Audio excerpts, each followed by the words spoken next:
Amadakyapi, Nick Tilsen Amatyapi, Chantea Washtena Petuzapolo. You're listening to Landback for the People. We're here on Landback for the People.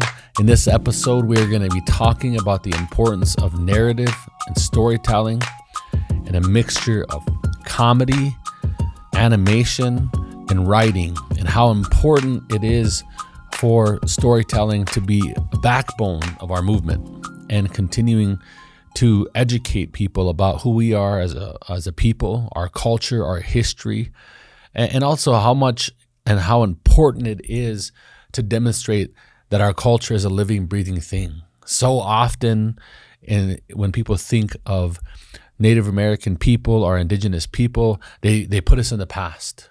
They put us in the past, in the history books or some sort of historical things. They don't think about Indigenous culture, languages, and societies being vibrant and present right now in society in the world today. And the Landback movement is a reflection of that culture being alive and well in our everyday lives. And we have an amazing guest on the show, and his name is Joey Clift. He is a member of the Cowlitz tribe, Coastal Salish tribe. He is a writer, he is a comedian, and he is getting into animation. He's been a long time writer in Hollywood and a comedian, and he has a new short out called POW, and it's about it's a story about a kid at a powwow on his device, and going back and forth from being present, trying to be present at a powwow with his relatives and his family. Well, he is also a little checked out, doesn't want to be there. He wants to be gaming it. So many young people are in those same exact situations. But through that medium, he's telling a story and a thread about Indigenous people and about our lives, our struggle, our reality, our culture, and how so much multiple parts of our culture is true at the same time.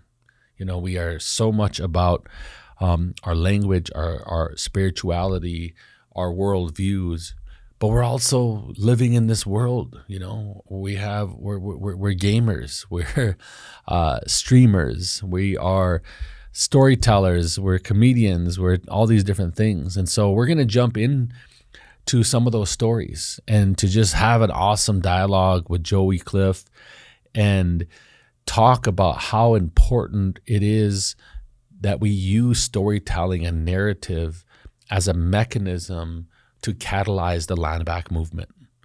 Because the Landback movement is inherently a movement about the reclamation of Indigenous lands back into Indigenous hands, but also to many of the things that they took from us in that process. And oral histories and storytelling and the mechanisms that we used to tell our stories were also impacted through the process of colonization. And through this movement around reclamation and liberation, we have to reclaim those stories and also tell those stories in modern ways.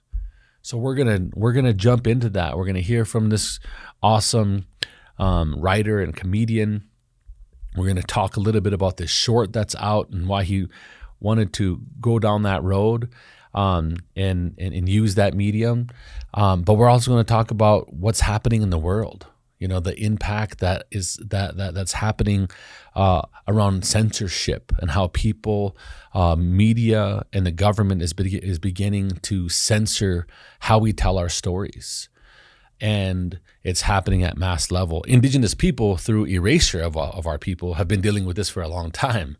But now with the rise of authoritarianism happening, it's happening at mass levels. And so we're going to jump into it. We're going to talk about our struggle, but within the context of what's happening to the everyday, working class people all throughout this nation. So let's jump into it. Here we are, season 3, Landback for the People.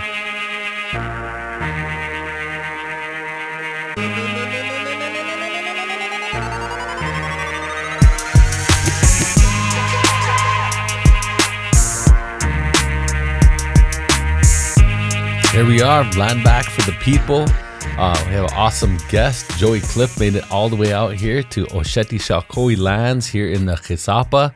And Joey, welcome to the Chisapa. Welcome to my homelands and to the Indian Collective headquarters and to the Landback for the People studio here. It's an honor to have you. I want to give an opportunity for you to introduce yourself, to the Oyate, to the people. Oh yeah, for sure. Thank you so much for having me. It's such a great honor to be on this show. My name is Joey Clift. I'm a comedian, TV writer, enrolled member of the Cowlitz Indian Tribe, and I grew up on the Tulalip Reservation in Washington State. And like I said, I'm truly I also got off a plane a couple of minutes ago, so I'm a little bit tired, but I'm so excited to be on this podcast. Yeah, anybody who travels out here, we're a regional airport, so and never not an international, no direct flights. Never know what's gonna happen, But it's good to have you on here. Just for some of the audience and stuff, like why did you decide to become a comedian, a writer? Like what was your inspiration? Like what was the thing that got you up and said, hey, I want to be a writer and a comedian? That's such a good question. So I feel like I was just always that kid in the back of the class who just said sarcastic jokes. And I was always I think right on the edge of being kicked out of class in elementary school. And, as I grew older, I just saw that cracking jokes, making people laugh is something that brought me so much joy. But I grew up in the 90s and I just didn't see any native comedians on TV. I know that Charlie Hill was doing his thing, but he wasn't on the Saturday morning cartoons that I watched. So I instead went to school for what to me felt like the next best thing. And it was to be a small market TV weather guy. That just felt like an attainable way that I could, get paid to make people laugh. And then fortunately, when I was in college, a bunch of my professors pulled me aside and just said, hey, you could just work in comedy, right? And I was like, what? That's crazy. So I moved to Los Angeles and, really just followed the joy and followed, the path and followed the things that I like doing. And eventually that brought me into sort of this weird spot where I write cartoons for a living, shows like, Paw Patrol, Rebel and Crew, like Spirit Rangers, Malia Denali, and a lot of that kind of stuff. That's awesome. I mean, I think the average everyday, person, on the res or in the hood, a lot of them don't know even how much the role of writers, bringing all of the things that you actually see on TV to life. Can you just talk about that a little bit, especially for people who have no idea what happens in the entertainment industry and how people sitting on the couch in Evergreen, or Porcupine, where I'm from, how does that happen? How does it come to life? That's something that as somebody who writes largely cartoons for a living, it is so frustrating because I will tell somebody oh yeah, I'm a writer for cartoons. And they'll say oh, so you mean you draw Bugs Bunny? And I'm like, no, I mean, I could. He'd be a bad stick figure version, but not a good version of Bugs Bunny. So television shows and films and cartoons are made by, a big team. So a show like Spirit Rangers, which I worked on, we probably had 250 people making, each episode of that show. And that's starting with the writers who are coming up with the ideas for the episodes and then writing sort of the setting, where does it take place? What are the lines the characters are saying? And then figuring out story arcs and stuff like that. And then what I love about the entertainment industry and what I love about making stuff is that it's just such a collaborative art form. It's not just you write something and then that exact thing is on screen. It's you're bringing in, an amazing actor who's putting their spin on it. You're bringing in, a director who has their specific vision for it. You've got editors, you've got composers, and it's that I think more than anything is what really makes me doing what I do. And I think at its core, it's the community aspect of you're teaming up with a bunch of people to make something that you're all excited about. Mm-hmm. Absolutely. So here's one question. So you're into cartoons and animation, and how are you using this medium? Because there's your goals as a storyteller, as a writer, as a creative, and then there's the goals of the studio or whoever you're working with. And sometimes those goals are the same, sometimes they're different. So how are you using this medium to reach people? When you feel you are successfully reaching people, what does that look like, and how are you using these mediums to do that? So that's a really interesting question. For me, I had a really interesting journey to kind of realizing what that meant for me. And, when I first started, I just wanted to make people laugh. And it's like, to me, reaching somebody. If they laughed, then you were if they laugh, then I've reached them. If they don't laugh, then I missed. And as I developed in the entertainment industry and as I progressed in my career, I started to realize that that's a cool thing to reach for, but kind of hollow. And instead, my focus kind of shifted toward trying to tell stories that I wish I had or that I wish existed when I was a kid. So there are some ways where that manifests as, just trying to have a character. Like, I wrote for a Cocomelon spinoff for Netflix, and I'm a big cat fan, and I really love cats. And when I was a kid, I would see cats like a cat, and I would not know how to react, so I would just scream out of excitement, and the cat would of course run away because they'd be like, a huge thing is screaming at me. So I wrote an episode of this Cocomelon spinoff where just a kid learns how to pet a cat, a 2-year-old learns how to pet a cat. So that's something that for me is if I had that as a 2-year-old, maybe I wouldn't scream at animals when I saw them. Yeah. And then there's a more overt form of activism that comes out in, especially when I'm, writing for cartoons with large audiences, is how can I sneak as much native stuff in as possible? So there are shows like Spirit Rangers, which I mentioned earlier, where one of my first pitches to the creator of the show, Chris Valencia, was, can we do an episode about how it's important that the government honor its treaties with tribes for a show meant for 4-year-olds, And I kind of pitched it as oh, there's no way they're going to say yes to this. But they called my bluff and they said yes. And we worked together to realize that there's a really basic message that you can tell with that of it's important to keep your promises. And that's something that anybody of any age and of any, marginalized community or whatever can relate to. So, sometimes you have to kind of sneak in your activism. And then there are other times where it's just everybody's on the same page and they're like, oh, we know exactly what this is and exactly what we're fighting for. That's awesome. No, I mean, I think it's it's clever, it's smart, it's powerful. I mean, I think it also makes you both have the opportunity to educate the general public, but then it also makes Indigenous people feel seen in the same process too, in a world where we're often just erased, Well, yeah, for sure. I guess, so a question for you is what is the first native representation that you saw on TV when you were a kid? I have to think about that one. Yeah, right? I mean, I don't know if it was television. I mean, I remember, so I grew up in the 90s too. Right. So you had Dances with Wolves. Right. You had Thunderheart. Right. Those were some of the first times, and they were very close because I remember when Dances with Wolves were being made, they were everybody from the res was getting picked up as yeah, they were getting casted or so your representation was oh, my uncle's in this. Yeah, or and they're hey, they needed extras, right? And then we actually didn't realize we were all, when we would watch it, we would all be laughing about it. We didn't realize how big it was, right? How successful it was. But there was pride in that too, there was some pride in that because you got to see your own people. You got to see your own people that were in the res that you seen down at Porcupine Trading Post, or you seen, at Pinky's store in Manderson, and now they're. When Dances with Wolves, that's Lakota, right? Yeah. Oh yeah, so that's literally your people. So I get that. Yeah.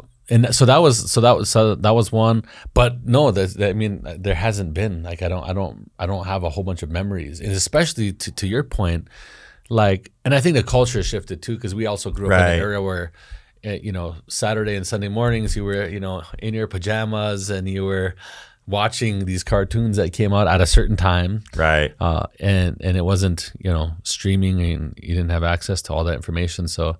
But yeah, no, I don't have a ton of memories other than some of those. Yeah. Yeah. I mean, I keep thinking back to like Apache Chief from the Super Friends, who to me is such a crazy example because his name is Apache Chief. Presumably he's from the Apache Res in Arizona. His power word was Anukchuk, which is an Alaskan native word. So it's why does an Apache dude using an Alaskan Native word for his like superpowers, you know? Yeah. And yeah, I think that like, I remember as a kid seeing Native representation on TV, but like it was kind of something where it didn't really, like I would get excited about stuff that was like the mainstream stuff just because I'd be excited that there were like Native folks in it, like, you know, Disney's Pocahontas or something like that. And then, you know, I remember like telling my mom like, oh, we should go see Disney's Pocahontas. There are natives in it. And my mom pulled me aside and was like, no, I'm not taking you to see that movie. Yeah. You know, so it's like, I think that, and I kind of go back to, there's no shade to the performer behind this character, but I'm a big professional wrestling fan. And to me, the only like pro wrestling Native representation I had was like a wrestler named Tatanka, who like his finisher was the tomahawk chop. He like came and like whenever he would like power up, they'd be like, he's on the war path. And it's like, I remember. I remember. And it's like no shade to the man who portrays the wrestler Tatanka, but it's like, I feel like as a kid, I would look at that and I'd be like, I think I have to like this. Yeah. Not like, oh, I think this is cool. It was sort of especially me being like from a Coastal Salish tribe, Pacific Northwest, and Tatanka was more like plain stuff. So I think that my goal in a lot of like what I like help make and a lot of what I write is to create the kind of stuff that like when I was a kid, I would have freaked out over, you know. Yeah. It's like, it's not like, I feel like I've talked to other Native folks about this, about like, sometimes you kind of like take what you can get representation wise, like I forget his name. Who is the one of the, God, what show was this? Like Stephen Paul Judd references. There's like a cop from a 1980s cop show that was like not even Native, but like he saw that character and he was like, oh, he just is. He like looks kind of like my uncle, so that's what I'm choosing to be Native representation. You know? Yeah. And it is cool right now that we have like, you know, stuff like Reservation Dogs and Rutherford Falls and all this stuff where it's like, oh, there's like actual Native representation out there, you know? Yeah, no, it's cool to see the journey. So this show is, you know, called Landback for the People, and we tell stories about the Landback movement and how all of our work, you know, intersects with it. So one of my favorite questions that I always love to ask on this show is, what does Landback mean to you? So what Landback means to me is, I think that you have a quote that I really love, which is like putting Indigenous lands into Indigenous hands. And I think that to me, there's like a lot within that to break down. I think that just the idea of like Native people should have some agency over our Aboriginal territories is such an important part of it. I think that, you know, like using my tribe as an example, like we did not sign a treaty with the United States government. We instead decided to, you know, sell our land for how many dollars per, you know, square mile or something like that. And this was in the 1850s. In the 1860s, just a lot of us had died out due to, you know, colonization, you know, genocide and all that stuff. And the government basically said, okay, since there are like not as many Cowlitz left, we don't have to recognize you as a tribe. And if we don't have to recognize you as a tribe, we don't have to pay you the money we owe you. So that started like a 150-year fight for my tribe to like get federal recognition. Like, and that was like generations and generations of elders, like tracking roles, like, you know, keeping track of, you know, who's in the tribe, you know, new kids being born and stuff like that. So we finally got our federal recognition in 2000. And in 2010, we got our reservation land put into trust, or land put into trust to be our reservation land. We opened up our casino in 2017, I think, so really recently. And the amount that like the profits from that casino has benefited our people, not just financially, but also culturally. Like now there's like a Cowlitz language app you can download on your phone to learn the language. And having the access to the resources that having casinos given us has made it so that like now we're kind of players in the politics of Washington State and Oregon. Like literally like the chair of my tribe will meet with the governor of Washington, and it's like they're equals, you know? So I think that to me, like Landback is that. Landback is us having you know, not necessarily ownership, but having being able to dictate what happens in our land, or at least be a deciding factor in our land, being able to profit from our land, and then being able to use that land to, benefit our cultures, traditions, and also like our continuing flourishment as a people for, generations to come. Yeah, no, absolutely. That's what I always frame it as like that in the process of taking the land, they took the decision-making power. Yeah, it's that of our people over our lives and our lands. Yeah, and that the movement is about reclaiming that decision-making power of our lives and our lands. It's not about transactions, and it's not about titles or deeds. It's not just about those things. Those are just mechanisms if they're necessary. But it's about reclaiming our own self-determination.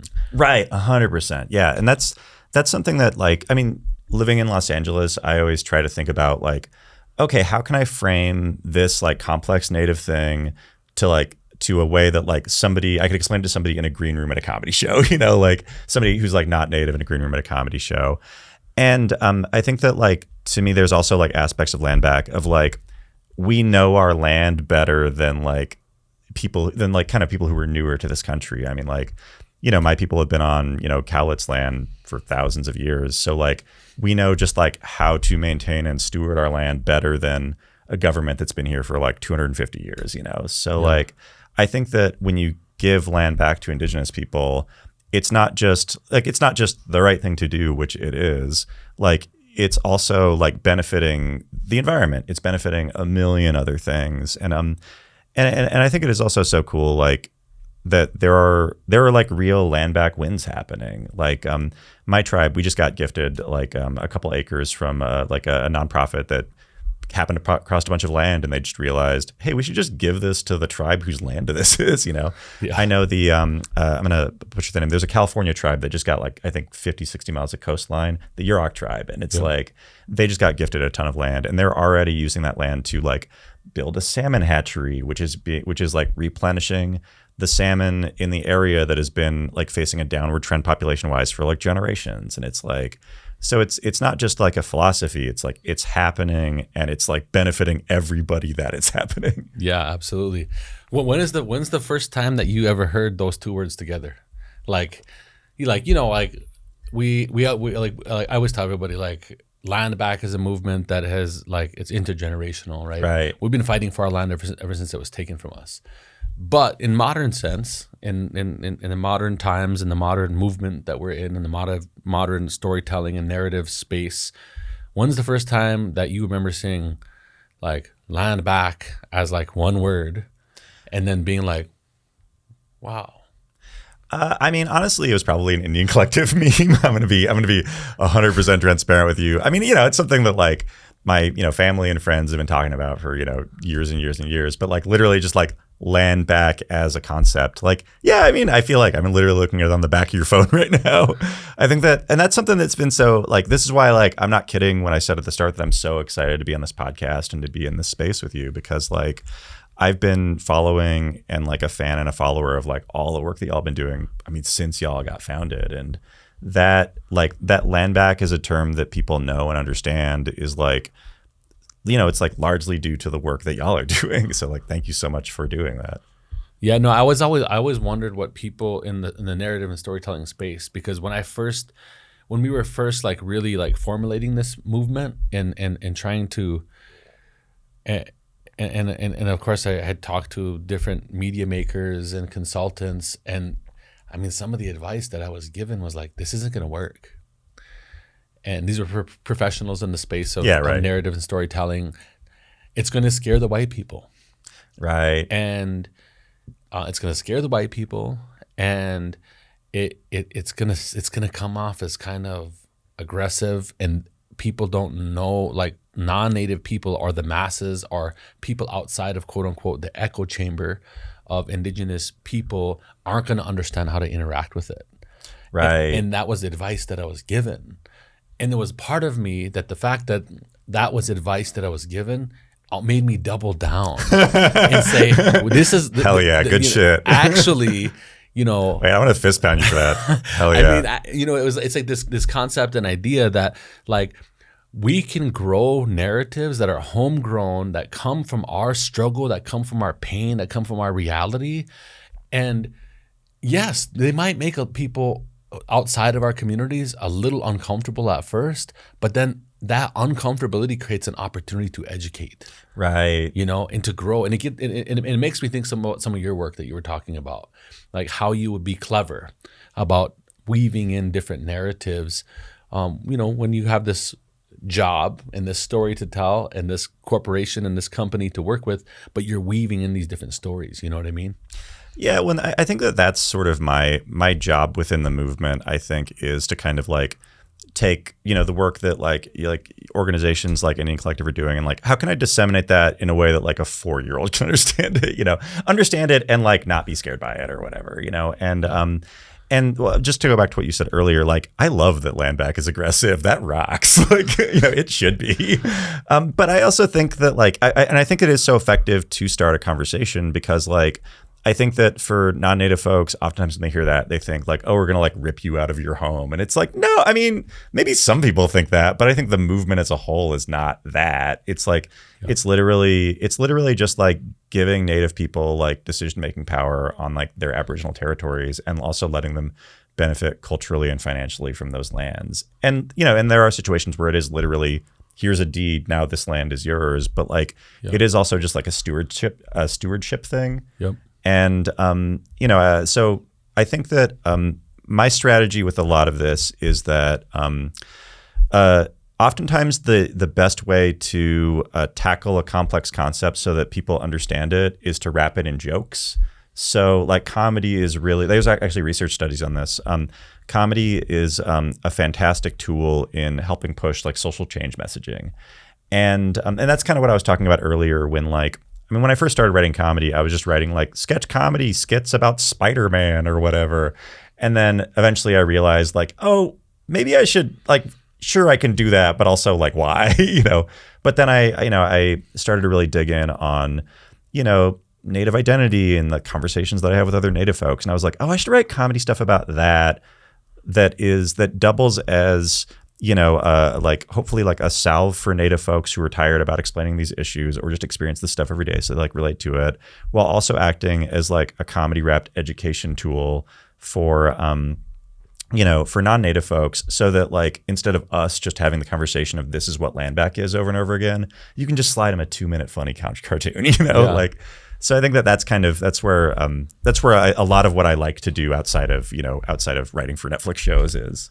Yeah. No, I've always thought like comedy and humor as Native people and as Indigenous people, it's been like a part of our resiliency. Yeah. Like I remember my grandpa Harry Bird, he was a survivor of boarding schools, and he always said that the thing that he hated the most about the boarding schools was not just all the wicked rules that they have. He said it was terrible. It was bad. But the fact that we couldn't speak our language meant that we couldn't do humor in the way that we knew how. And he hated that. So I never made that connection. That makes so much sense. Well, what they would do, and he would tell me the story, at lunchtime, they would get their bag lunches and they would go hide over a hill. And a few of them would sit in a circle and they would just talk Lakota. And the whole time, as soon as they had opportunity to talk Lakota, it was all jokes. Yeah, they were just like doing bits. Yeah, they were just sitting there and they were telling stories about the nuns and the fathers and the spade.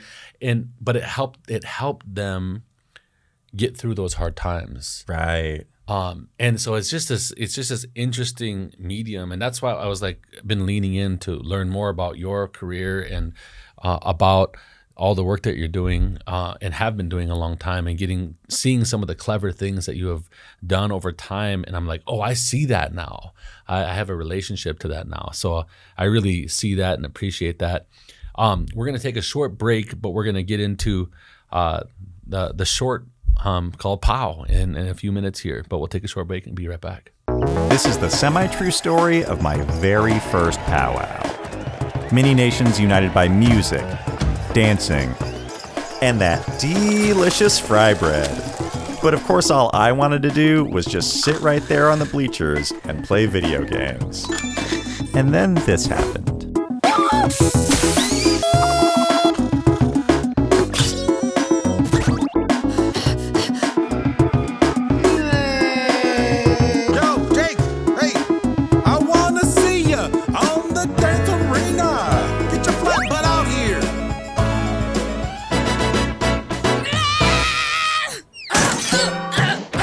coming to FNX on November 24th, 2025. And yeah, I'm still thinking about that fry bread. It's delicious. I gotta say, I've never really clocked that, like, boarding schools taking away people's languages prevented them from doing comedy. It's like, that's like huge. I mean, it was a thing. I noticed it. I noticed it a lot because, like, humor is always like naturally in native culture, native community, you know. Yeah, you get roasted and then you're yeah. But that all derives like there was a stealing of joy because we didn't know the English language, right? And so our mechanism for telling our jokes and our references, how we referred to each other and things and nature and people, was all embedded in our language. And so therefore humor was embedded in our language. And so there was this time where there was like, was humor outlawed? Right. I mean, or did it totally change? You know what I mean?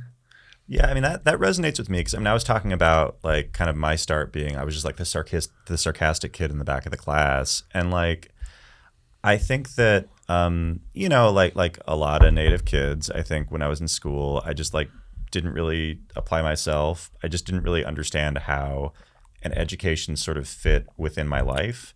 And, you know, I was a kid that was like depressed and, you know, suffered from depression and all that stuff. And it wasn't until like I realized, oh, I'm funny.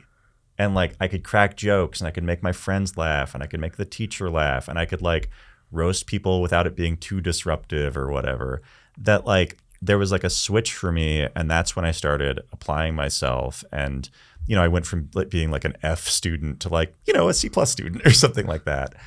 And, you know, that's what drove me to go to college and get a degree and move to LA and do all the stuff that I'm doing. So like, you know, I think that just it's so eye-opening to me to hear like, yeah, for like several generations of Native kids, like that ability just to like make your friends laugh was taken from you. Cause like that's like my motivation for existing, you know, is just to like crack people up, you know? Yeah, no, it's really interesting. And I that was a pretty often story that I would hear from boarding school survivors, you know? Wow. And my mom went to boarding school and, you know, she is a fluent Lakota language speaker. But when we were growing up, you know, like the only time she spoke Lakota to us was when we were in ceremony or we were getting chewed out. You know? And so it was like this, you know, it was like this weird struggle with the language because we're, you know, it was often, you know, when we were getting chewed out. Yeah, it's not like a casual thing. Yeah. And I think part of it was just like they made it, they, as in the government and the boarding school and the churches, made it like shameful to speak your own language and to be who you were, you know. And I think about how that impacts all of our storytelling today, our comedy, our oral traditions, our music. And so that's why I always connect this journey of storytelling and culture and art and, you know, all these things with the movement to reclaim. And that's what Landback has been about, you know. And so I always think about that at a massive scale. I do have a question for you connected to this. You know, I'm an organizer, so I didn't come into this work like through the lens of like understanding Hollywood or understanding like how storytelling is professionally done. But as an organizer, you're always trying to build a narrative, rally the people around it, and move the dial. And so as organizers, we think about narrative all the time. It's one and the same. We don't often think of ourselves as quote unquote creatives, but through training, like we've been taught, like to move people is to make the movement irresistible. Right. And so one of my big questions to you is just like, why is narrative and storytelling so important to move the dial on social justice issues facing Native people, and particularly, you know, the Landback movement too? So I think that for as far as the entertainment goes, like I think that my job as a comedian is to like, you basically point at stuff and say, that's weird, right? It's shining a light on things that are unusual in the world. And for me, and I'm sure a lot of Native folks can relate to this, it's so unusual how little non-Natives know about Native people. Like my uncle was telling me, like he was at an event recently, and like there was like a non-Native family that was like near him, and they were talking about, you know, like some Native thing came up, and the non-Native like the little girl of the non-Native family said, like, aren't Native people extinct or something like that? And my uncle, like, you know, politely, he's like a very nice guy. He politely was just like, nope, I'm Cowlitz. We're still here, you know? So we're starting at like such a base level of knowledge people don't have. So I think that a lot of my job is to like, I think establish a baseline that like more complex topics like the Landback movement can rest on. So, you know, it's like, I think about it as like in school, you had like remedial classes, you had basic classes, you had advanced classes, and you had AP classes. And I think that for a lot of people, they don't even have the remedial stuff. It's like they still think we like talk to wolves or something. Yeah, there's no baseline. Yeah, for sure. So like when I wrote on a show called Rebel and Crew on Nickelodeon, and I just helped introduce the first. It's a show kind of in the greater Paw Patrol franchise. I just helped create the first Native character on that show, and he's like inspired by my tribe. We brought in culture keepers from my tribe to make sure that you know, all Cowlitz aspects of the character were accurate. And for me, it's like, and I love this. His catchphrase is he'll say like a dad joke followed by "Hey," and like that's a catchphrase for like a show for 4-year-olds. Makes me so happy. But hell yeah, you know, so like. Part of that, and the Rebel and Crew team were so nice, and they kind of let me take the reins on making the character as, you know, Native AF as I wanted. And something that I'm doing to them, they're just like, oh, you're just introducing a cool character. But to me, I'm like, now kids who watch this show will see this like silly Native uncle character who's also a fire captain or like a fire chief. And they'll realize, oh, Native people exist, you know? And it's just like raising the baseline.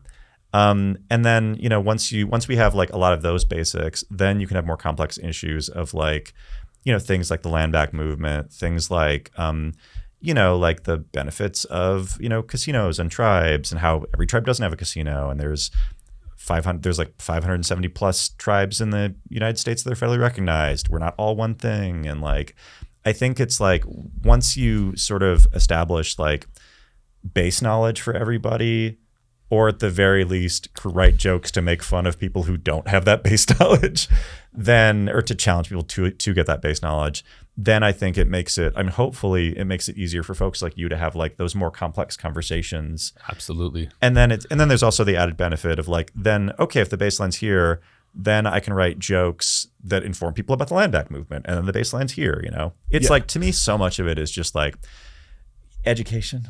Yeah.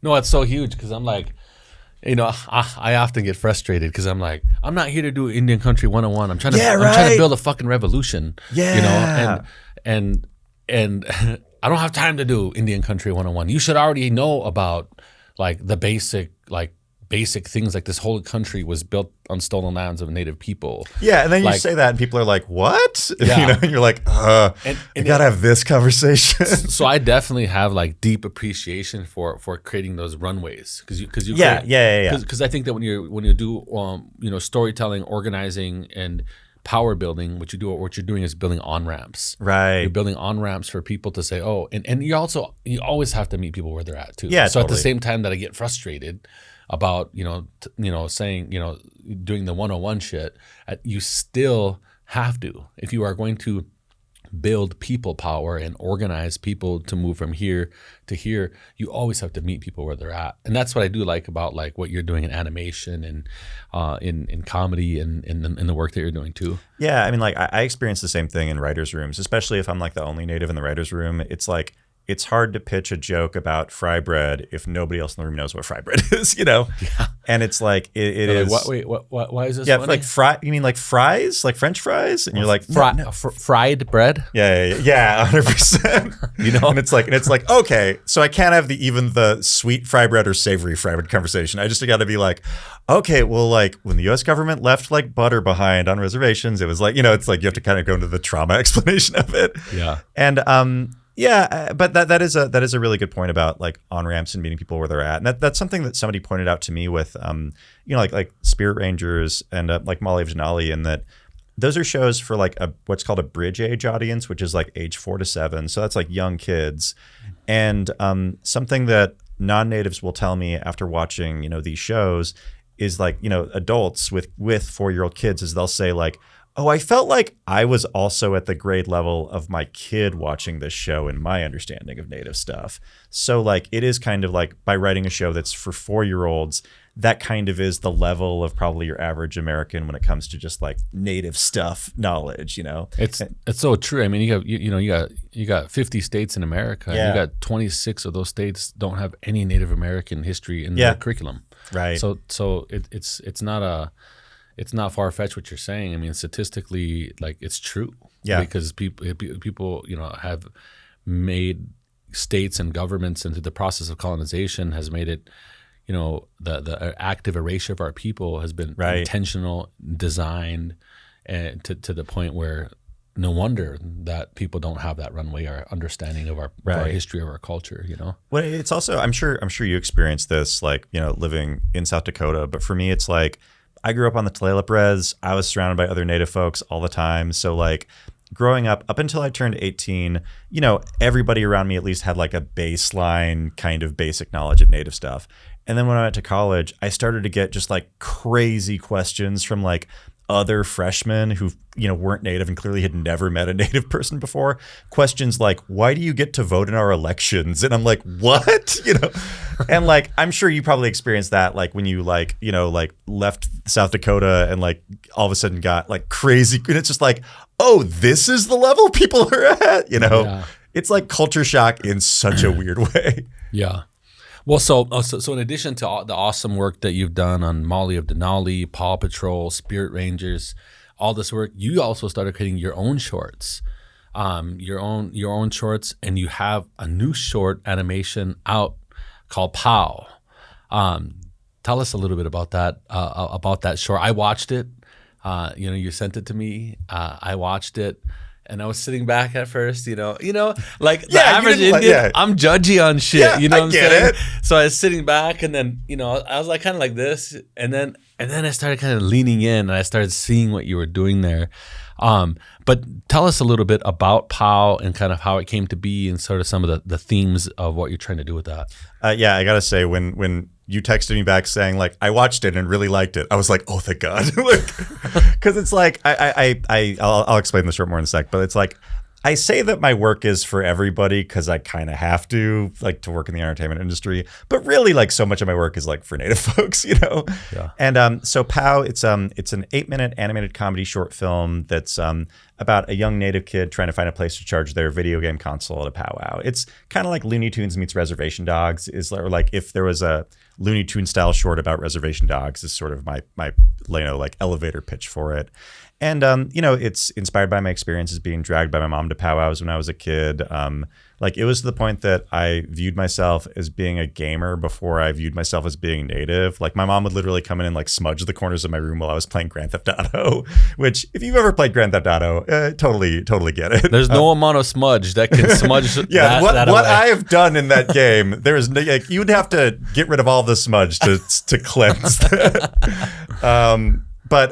So the short, it's kind of about like how you can participate in your traditional culture and love video games at the same time. Like those things are not mutually exclusive, while also being a short, you know, honoring that when I was a young Native kid, you know, being dragged to powwows and, you know, sitting in the bleachers playing Game Boy, and I would sit next to like elders who, you know, were also not participating in the culture.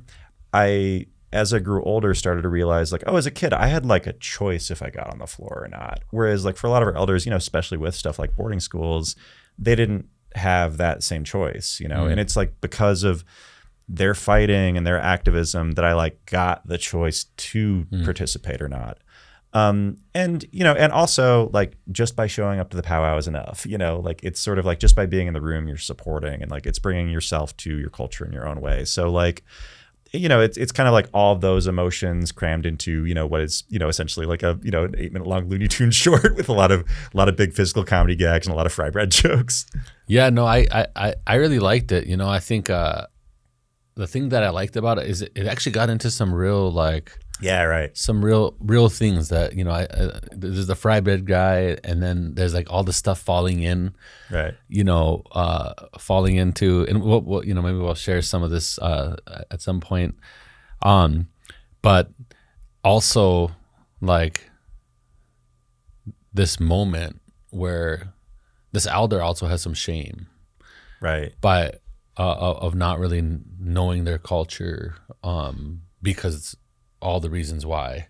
You didn't even have to explain, and also the fact that they were in this wheelchair and they were, sick, but then also this moment where, the elder gets up out of the wheelchair, and I just thought that was a really powerful moment. And just from you, I kind of wanted to hear like what were you doing in telling the story at that moment with the elder and the young person kind of encouraging the elder to come out. Thanks so much for those kind words. I really appreciate that. And this is why like I love like other Native folks watching it, because it's like I feel like for a lot of non-Natives, they don't necessarily get it at that level. And I guess that to me, so there's a moment in the short that I think nobody's like brought it up to me, but I was very intentional about it in that. In the film, the kid, his video game console gets destroyed. He cries in the bleachers. His grandmother tells him about, how, ultimately like it's kind of how you show up to the powwow and it's just important to be here. But and then she gives him her video game console because she also just kind of sits in the bleachers and plays video games. And there's a moment where the kid, plays the video game console, looks up, sees his parents on the dance floor and decides to get up and dance. And then he turns around and sees that his grandma's not participating. And he, picks her up out of the chair and brings her on the floor. So there's a shot when the grandmother thinks that the kid is just going to leave the grandmother there, where I think the grandmother says like forgetting something, like thinking that the kid just wants the video game console, where you can see behind her Every Child Matters and Orange Handprints. Yep. And to me, like Every Child Matters includes that grandmother, Yep. Like it includes the childhoods that were like stolen by this boarding school system. And it's something that it just felt like it was healing to include that. Growing up, I grew up on the Tulalip Res, and the Tulalip Elementary School was it was right across the street from like when I was there, the burned out remains of the old Tulalip boarding school. And when I was a kid, I remember we would occasionally be brought on like field trips there where like an elder would, in his, kid friendly of a way kind of explain what happened there. And, largely like, with tears in their eyes and smudging. And I was like, oh, that elder deserved a childhood too, Yeah. I guess that I want it to be something that, is something that hopefully like kids and adults can watch and enjoy, kind of like on a baseline of like, this is a funny cartoon short with a lot of big physical comedy bits in it. But I also wanted it to be something that like would help kids understand that our elders had it tougher, Yeah. And to like respect that. And also to like show our elders that like their fight is so appreciated, and it's like their fight, regardless of whether it was a fight that they chose to participate in, it's like it's because of the activism of our elders that I can like have a silly Native character on a Paw Patrol spinoff that says A is their catchphrase, And I just like feel so indebted and appreciated to our elders for that. So I just, it was, the hope was to honor all of those things. And I think you nailed it on that. I mean, I think as somebody like in my activism and work, and I was brought up through the American Indian movement and kind of grew up in the movement, and I had all the beauty and dysfunction that was. Yeah. I always acknowledge, that the foundation that we stand on today is the foundation based on the sacrifices of our elders and that they made, and like I got to grow up in our ceremonies my whole life actually without ever having to fight for the ceremonies. I got to grow up around the Sundance. I got to grow up around the Humpalecha, the Hunka ceremonies, the naming ceremonies, the sweat lodge. My parents' generation had to fight for those things for the right to practice those things, but our generation got to grow up as a beneficiary of those things. Right. It's the same thing with many of the the civil and human rights that we have to this day too. We have those because people sacrifice for them. So I always like when anybody ever tips the hat to our elders, because I think that elders often always want to make sure that the work and the struggle continues on. Right. And I think that when we show them that it's going to continue on and that the next generation is not only going to honor them, but it's going to actually embody the work of moving that forward, that's what they care about. That's what they get pride in. And I seen what you did there, through POW and through that story, and I thought was really powerful. Well, and that's something that we were talking about, sort of like raising the baseline. That's also like in my work, it's important that non-natives know that like this stuff happened until like 1978 or something like that. Like when was ICWA 1978 or 1977?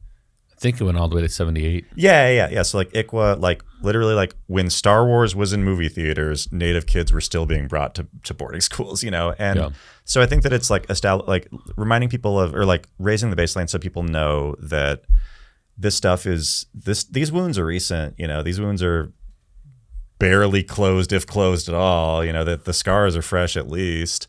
Yeah. And then, additionally, it's like me getting to do, me being able to go to the Tulalip Res and buy illegal fireworks at Boom City and then use that to blow up a small chunk of the reservation that I loved doing as a kid. Me going to powwows and like sighing before I would go in is like, that's not my mom trying to punish me. That's her trying to be another link in the chain of Native folks who are fighting so that we can still participate in our culture. And like, when I looked at it that way as an adult, I started to realize like, oh, my mom inviting me to powwows was like the coolest thing ever, Yeah.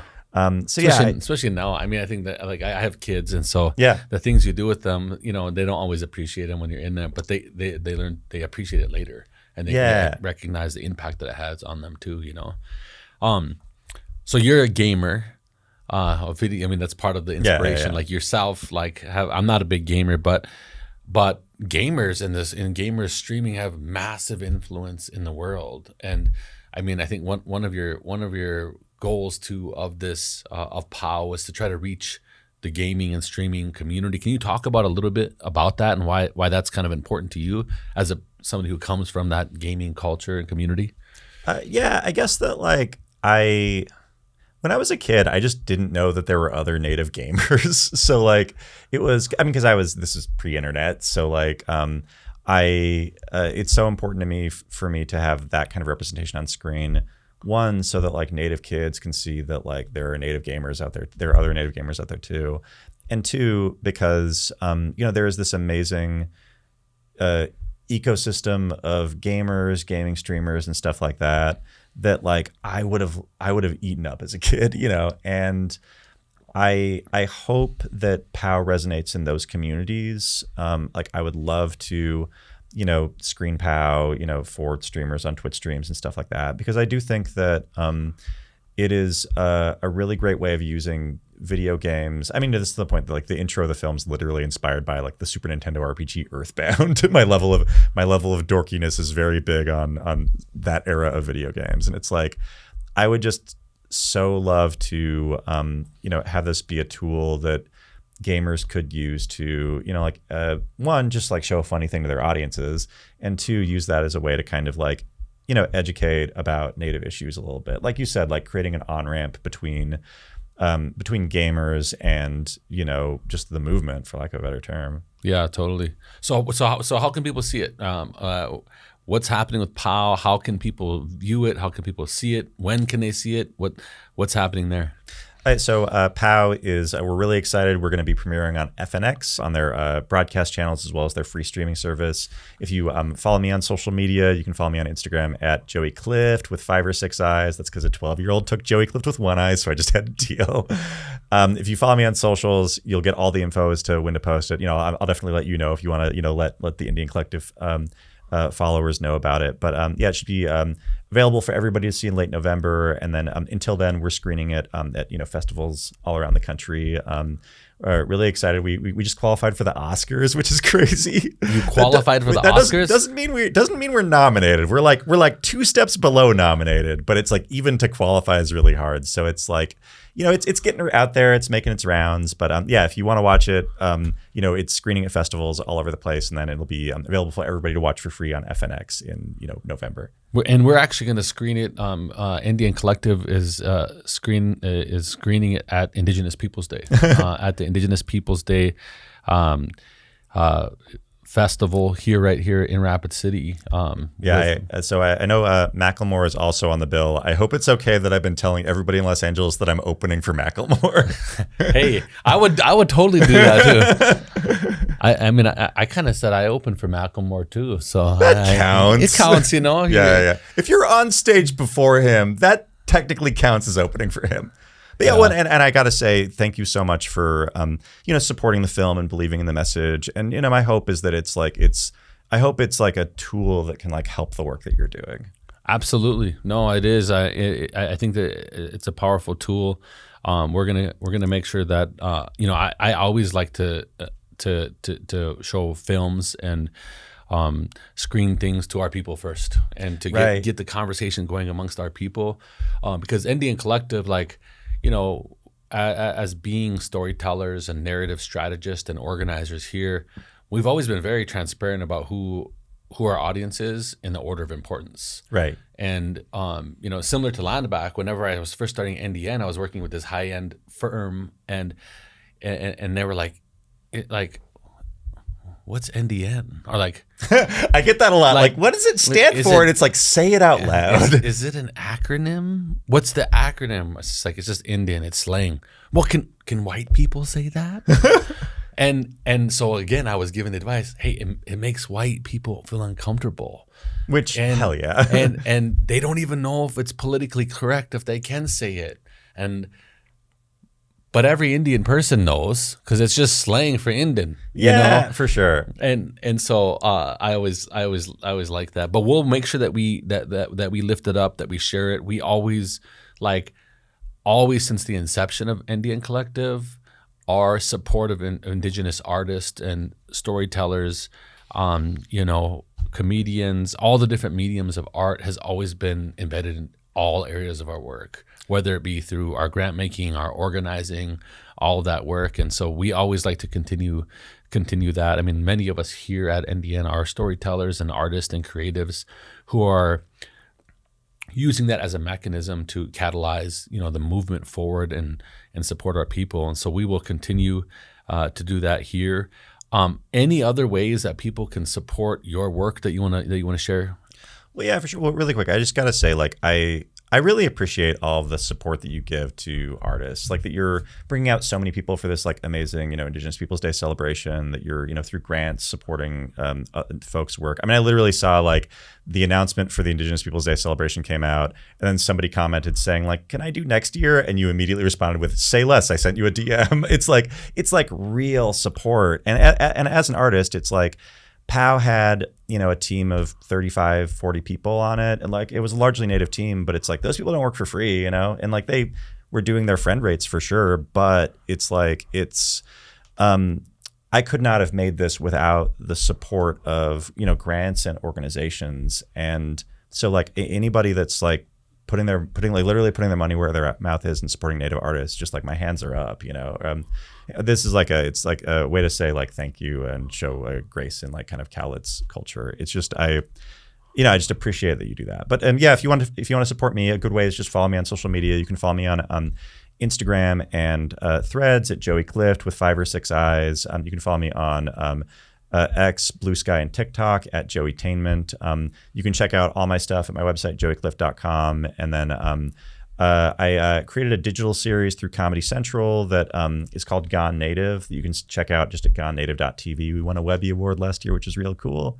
And then, yeah, watch Spirit Rangers on Netflix, watch Molly and Denali on PBS, and I got a lot more stuff coming up. So yeah, just follow me on the socials, and you'll be able to be updated about all this. Awesome. Well, keep up the awesome work. We're loving it, and any areas that we can continue to think about how to emerge our movements, we will continue to do that and support you and watch you in your career. For the listeners and for those watching at home and wherever you are, whether you're in the city, in the hood, on the res, in the barrio, in the village, wherever you're at watching this, look out for POW coming out in November on FNX, and support Joey, support this show, and also I want to just also continue to acknowledge the folks who help us put on this show.